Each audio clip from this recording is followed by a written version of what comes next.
vaccinated. 2 doses of the mRNA vaccines, Pfizer or Moderna, they provide 80+% protection against the Delta variant. These vaccines have the added significant benefit of reduced severity of disease if one were to have one of these rare breakthrough infections. And lastly, I want to reemphasize the importance of taking advantage of those simple things like masking, hand washing, and social distancing, particularly during this time of increasing COVID positivity in our community. They're simple and highly effective, and they really do reduce the chances of becoming infected with COVID. So thank you again, Mayor, for the opportunity to join you today. Thank you. Tom Van Osdol, President and CEO. I'm sorry. Michael Mayo, President and CEO of Baptist Health. Stand in order.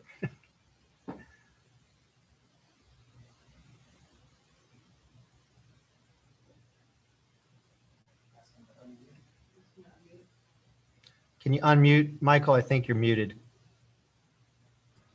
Sorry. Thank you, Mayor, for allowing me and my colleagues this opportunity to speak with you to our community. I'd first like to start by acknowledging that making a decision about the COVID-19 vaccine is a serious one, and there are no options without some degree of risk. So what we ask is that for people to keep an open mind and weigh the risks and benefits. Our mantra at Baptist Health is to ask questions, be informed, and make a decision that is best for you. On that note, it is very important to listen and share information at every opportunity. I've had the opportunity to continue communications with all of our team members and many in our community who were previously on the fence and now have decided to get the vaccine, and have found in that some common themes that I'd like to share with you. First of all, a lot of time has passed since the vaccine was first made available, and many initial fears have been dispelled and people are getting vaccinated. Most people are hearing positive things about the vaccine from people they trust, such as their physicians, friends, relatives, people at their employment, or in their faith communities. So if you've been vaccinated, I urge you to have an open dialogue with your friends and family about why you made this decision. I don't recommend arguing or badgering others, but simply sticking to the medical facts and your own personal experience. I know there are many who are concerned about vaccine risk. Among them are women of childbearing age who are worried about fertility and the ability to bear children. I would encourage them to research the latest facts as put out by the American College of Obstetricians and Gynecologists and talk with their personal physician and OBGYN physician.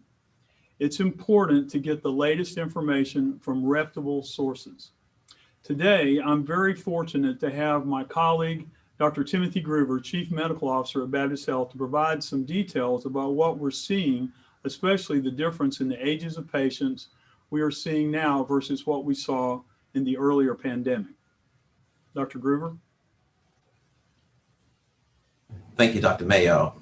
Before I begin, I wanted to just remind everyone of how deadly this virus is. In the United States, over 609,000 people have died due to COVID-19. Think about that. I don't mean to be morbid, but if you lined up that many people from head to toe, they would stretch from Jacksonville to Miami and halfway back. So we're not talking about the cold. We're not talking about the flu, or even the same virus that we were dealing with this time a year ago. Our latest numbers show that 69% of the cases that are being admitted to Baptist Health are attributed to the Delta variant. Because of its very efficient and effective transmission from human to human, the patients that we're seeing in the hospital today are younger, they're sicker, and they're getting sicker quicker. And in the past month at Baptist Health, 44% of COVID-19 positive hospitalized patients were in their 40s or even younger. These are people who are typically in the workforce, but are absent today because they're in our hospital. Most were previously healthy, moms, dads, brothers, sisters, who are now hospitalized because of the virus. Even when these patients return home from the hospital, some struggle for months with fatigue and other long-lasting symptoms, including cardiac and pulmonary conditions that keep them from returning to their normal activities, including work. So the implications reach far and wide. Back in March of 2020, we were viewing this as a disease of older adults, especially those with chronic medical conditions. But today, we are seeing those who are otherwise young and healthy end up in our hospital and even in our ICU on ventilators. How were these people infected? Well, primarily through the transmission of droplets. The CDC modeling study estimated that 59% of transmissions occur from asymptomatic individuals. And we know that people who are unvaccinated carry a higher load of the virus, making them more contagious without them even being aware of it. That's why masking remains important in addition to the vaccine, especially in the hospital. Believe it or not, we have people that are questioning us today. Why is it necessary for me to wear masks 100% of the times when I'm in your facility? That's why. So I'll end on this note. According to the American Medical Association, 96% of surveyed US physicians have been fully vaccinated for COVID-19. I can assure you that these medical professionals did their research. So today, we encourage you to continue to seek trustworthy information and make an informed decision about getting the COVID-19 vaccine. Thank you. Thank you. Now, Tom Van Osdol, President and CEO, Ascension, Florida, and Gulf Coast. Thank you, Mayor Curry. I appreciate the opportunity to be with you and with all my colleagues today. I want to thank you personally for your leadership and collaboration and open communication throughout the course of this pandemic with the healthcare community. And I also want to take an opportunity to recognize and thank all healthcare workers throughout our community. You are true heroes, and you are continuing faithfully and selflessly today, and you have my deepest respect and gratitude. We at Ascension St. Vincent's are experiencing increases in COVID positive hospitalized patients, similar to all of my colleagues, similar story throughout the broader community. I want to emphasize that we are managing safely and effectively. We have our surge management plans in place, and we continue to have plenty of space and equipment and supplies and personal protective equipment.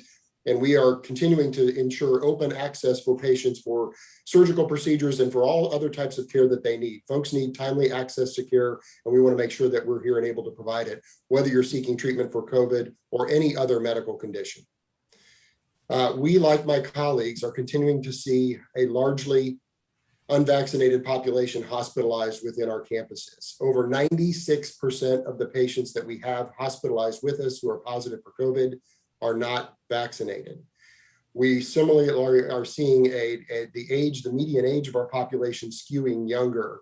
Today, our median age of our hospitalized patients is 49. It was in the mid-60s in prior waves of this pandemic. So it's a younger demographic who are not getting vaccinated and unfortunately are contracting COVID, and those cases are requiring hospitalization for treatment.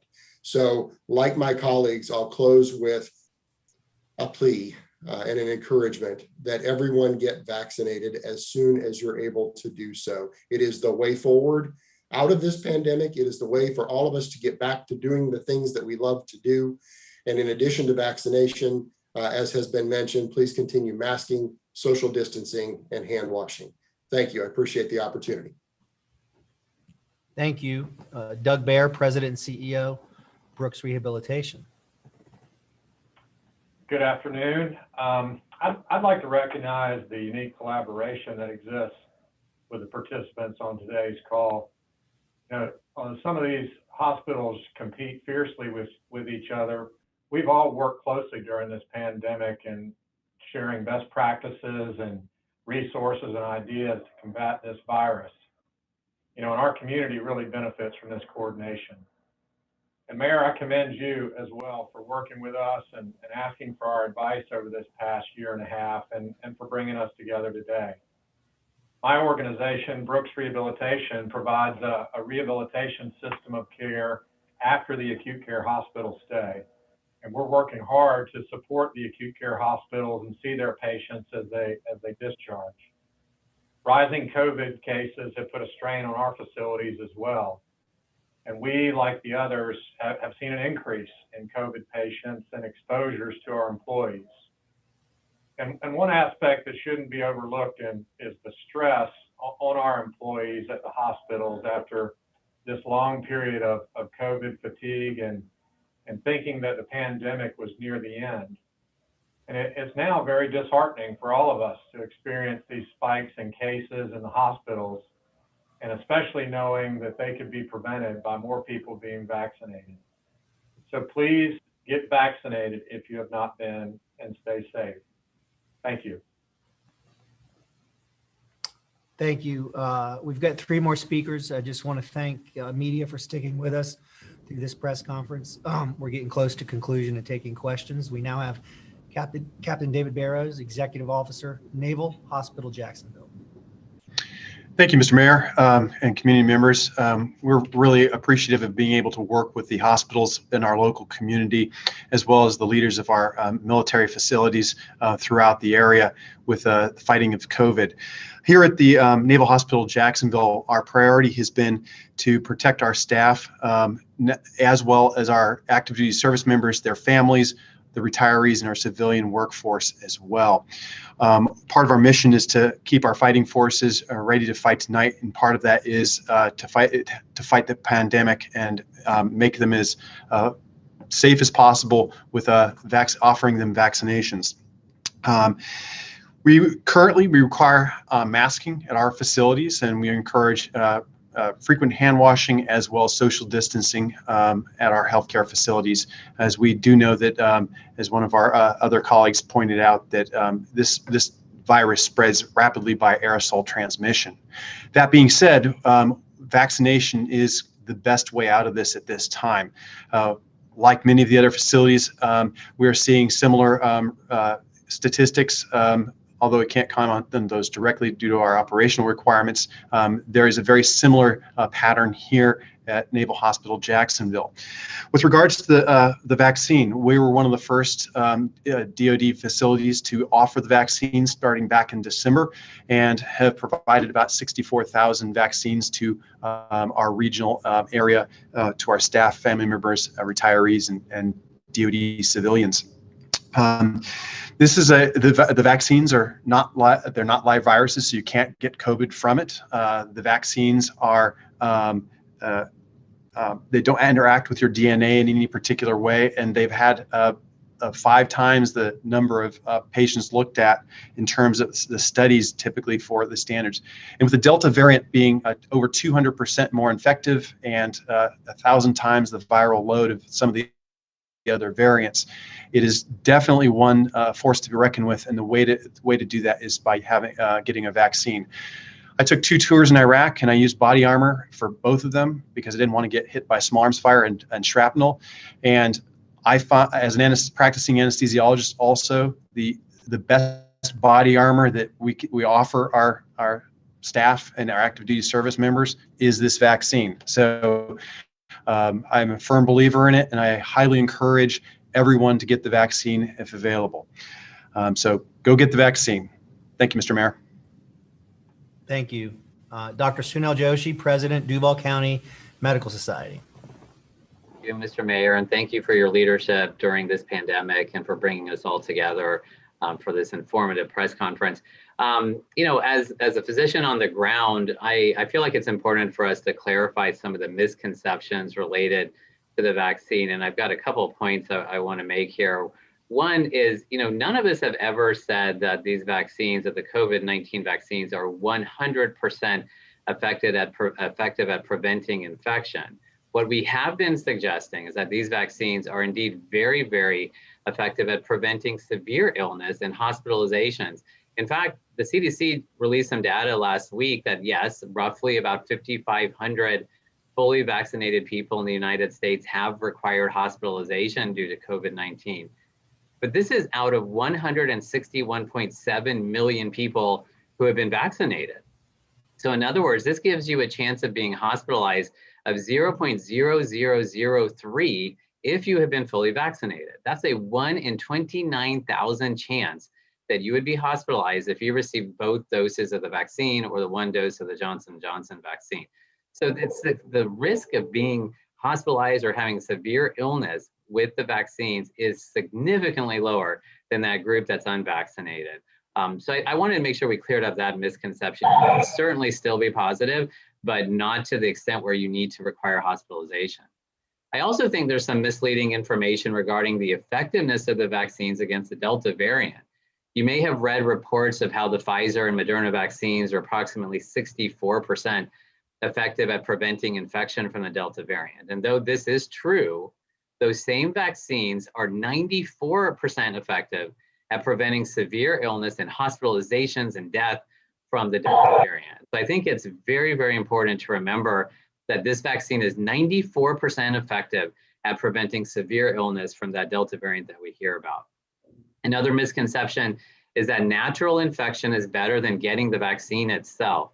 Unfortunately, that is not the case in terms of increasing your immunity from this particular virus. Though natural infection does give you a certain level of immunity, it does not give you the same level of protection as the vaccine does, which significantly increases your immune response to this particular virus.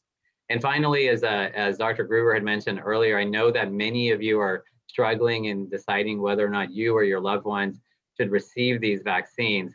But I want to make it clear that 96% of healthcare providers, 96% of physicians in this country have been fully vaccinated.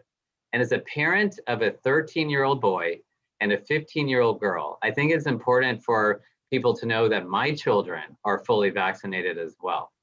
And I hope you would understand that I would never put my children at risk if I felt like these vaccines weren't safe. I hope this is helpful for those of you who are sitting on the fence, and I do hope that you will get vaccinated.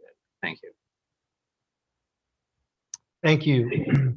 Stephen Woodard, Director, Emergency Preparedness Division.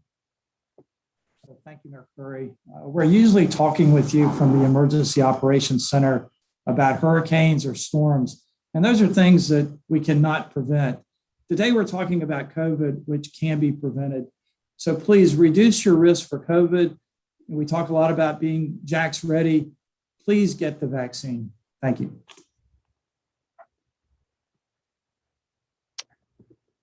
Thank you to all of the participants for being here today for this important message. I want to thank all of the medical workers throughout our community who continue to serve on the front lines. A final reminder, if you want to get the vaccine, go to vaccines.gov and find the location nearest you. This concludes the formal remarks. I want to remind our friends in the media to use the hand raise function in Zoom to ask any questions. We will call upon you and unmute your microphone when it's your turn. Thank you.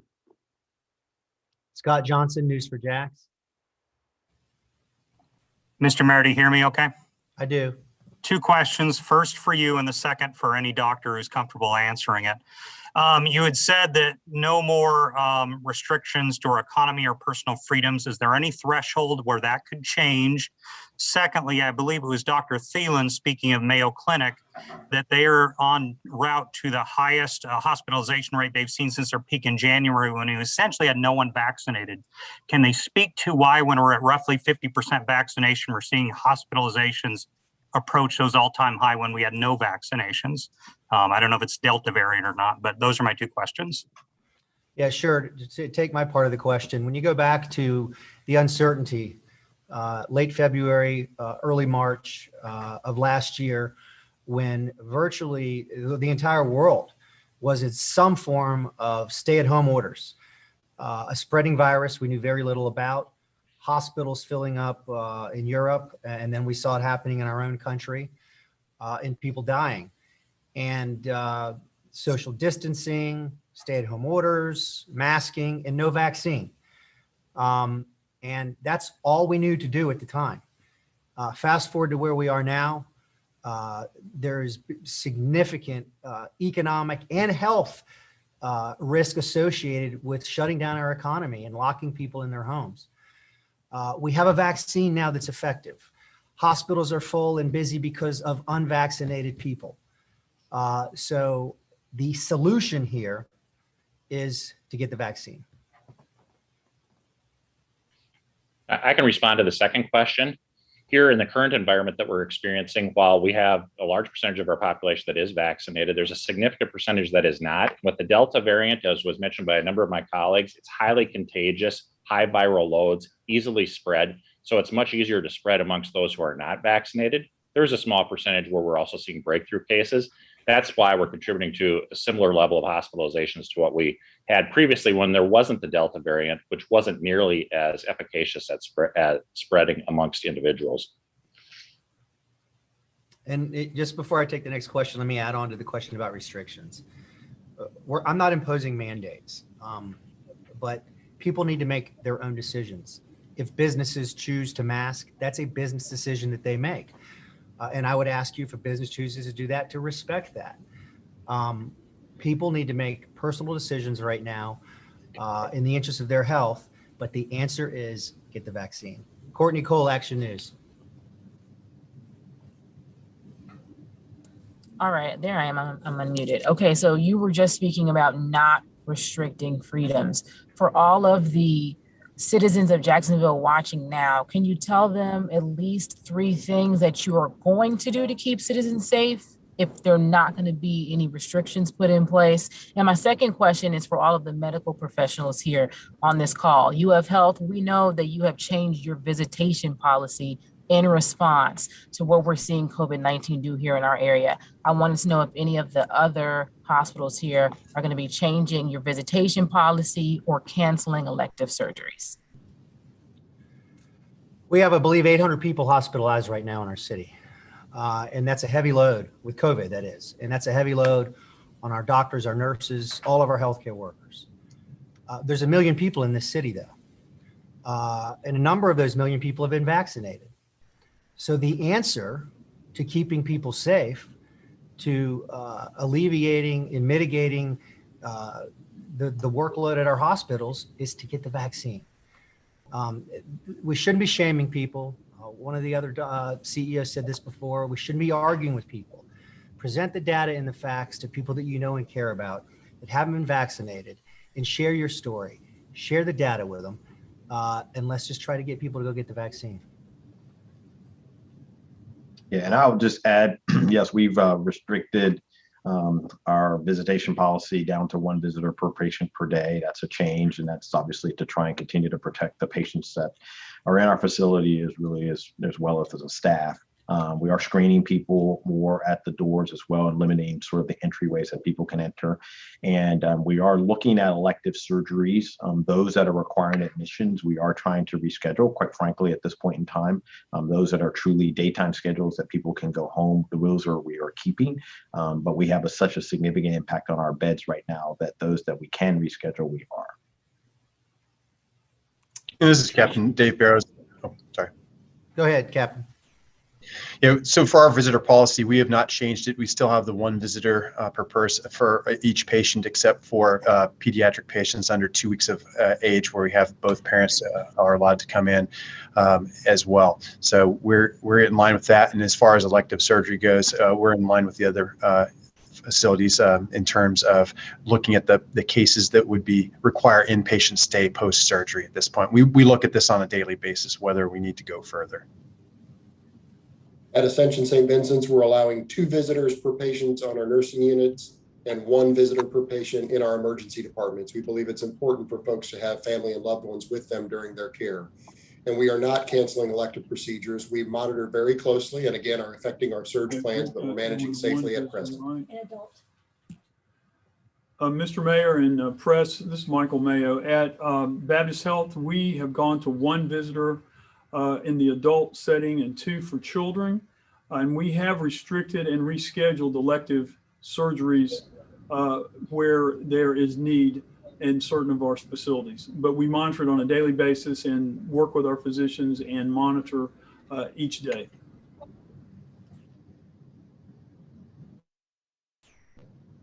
Patricia with the New York Times. Hi, Mayor. Thank you. I was wondering if there are specific programs that the city is going to try to do, or any of the hospitals are trying to do, to get more people vaccinated, because the rate in Duval County is lower than the rest of the state, lower than a lot of the other big counties. Are you going to have people going door to door? Are you going to work with churches? What is sort of the action plan for getting more people vaccinated, other than telling people to get vaccinated, which doesn't seem to have helped prevent this surge right now? Well, look, we've been communicating with the public since the vaccines became available early on to get the vaccine. And it's a process that takes time. We had a number of people early on that went and got vaccinated. And now as we moved into the summer and we've got another wave, we're starting here, getting everybody together to get the message out. There's been misinformation and misunderstanding. There are people that have said to me that aren't vaccinated, why would I get the vaccine when I have friends and neighbors that have been vaccinated that have the virus or have gotten the virus. And the message back is to communicate to them that you can still get the virus if you've been vaccinated. You're just less likely to get really sick and less likely to end up in the hospital and much less likely, frankly, to die. The math is clear what's happening in our hospitals right now amongst unvaccinated people. So we're getting this message out today. There is a collaboration happening amongst hospital leaders and business leaders for additional steps to take to get people to change their minds and go take the shot. The shots are available. Access is not an issue. Dan Goldberg, Politico. Hi, thanks so much for doing this. Let me just pick up on that for a second, because you've said multiple times that vaccines are the answer, but the numbers everywhere have stalled. I mean, this is not a Jacksonville problem, obviously. So can you explain your thinking on why other kinds of restrictions, whether they're capacity or masks, are not a viable alternative while the numbers of vaccinations are low and your hospital census is rising? Sure, there's 1 million people in the city of Jacksonville. 800 people hospitalized right now. Most of those 800 with COVID, most of those 800 people have not been vaccinated. To shut an economy down of 1 million people, many of which have been vaccinated, because some have decided not to get vaccinated, I'm not going to impose that on those people. We need to do what we're doing today and push the facts about vaccinations and get people out to get vaccinated. Shutting down our economy, locking our kids in their homes, in my view, is not the answer. We have a vaccine that is effective, so let's go get it done. I'm sorry, sir, does that apply to masks as well, mask mandates? I think, look, if businesses want to impose a mask in their businesses, in their homes, people want to wear them when they're in public, I would encourage that. That's their choice and their decision. I am not implementing a mask mandate. Destiny Burt, Florida Channel. Hi, yes. So Governor DeSantis has been having press conferences, and one as recent as today, and he says that there's no need to wear a mask if you have the vaccine. However, I heard otherwise by a doctor today. So what are we doing to try to get people to get vaccinated and spreading these mixed messages throughout the state? I mean, the governor's saying not to wear a mask with the vaccine, doctors saying to wear the mask with the vaccine. What is that? What impact is that having with mixed messaging? Well, first, let me say I am grateful to live in the state of Florida under Governor DeSantis. I'm glad that our economy's running. I'm glad that we have access to vaccines. That at the height of this last year, there was massive access to testing. But the answer, we're here today. We have an effective vaccine that will keep you highly likely keep you out of the hospital, keep you out of intensive care, keep you from dying, pull a workload off of our doctors, nurses, and all of our healthcare workers. So my message is crystal clear. People can debate all this other stuff if they want to. I want to encourage people to get vaccinated, and I want to see our vaccination rates go up. Kirby Wilson, Tampa Bay Times. Hi, thanks a lot for doing this, everybody. My question is sort of along similar lines, but it's about, in particular, the state of Florida had a really strong start to its vaccination campaign. A lot of public officials were on the front lines telling particularly the elderly to get vaccinated. But in recent weeks, the state now has lagged behind a little bit, and we now rank 22nd among the 50 states. So my question is, what more could the state have been doing or local elected officials been doing to encourage people to get vaccinated ahead of this summer surge, which a lot of people, the governor in particular, said was probably coming because this is our respiratory disease season? Like, what more could the state have been doing in order to prepare for? I'd be interested to hear from you, Mayor Curry, or from any of them. Look, I don't know frankly what's happening in other cities. I do have communication with mayors of other cities. We have great relationships. We've worked together, but I've been focused on our data here. And I'd say in terms of, we're all in this together. So I would just encourage my colleagues around the state, if they're not already doing that, to begin encouraging vaccinations again, begin working, collaborating with business leaders and medical leaders to find ways to convince people that aren't vaccinated that this is the answer and this is the solution. Courtney, Action News. Mayor Curry, two questions for you. First thing, with the spike in cases, do you think masks should be required when children go back to school? And I actually want to open that up to all of the medical experts here on the line as well. And my second question, do you think that there's another lockdown that could come in the future if we see this spike continue in the way that it is? I don't want to see our economy shut down, and I don't want to see kids to have to be masked for another year. We have an answer. We have a solution. It's called get vaccinated. And let's all go out in a unified message and show love and care to our neighbors, friends, and relatives, those that aren't vaccinated, and just have data-based conversations with them in the spirit of care and unity. Thank you all so much for joining us today. I appreciate you carrying this most important message.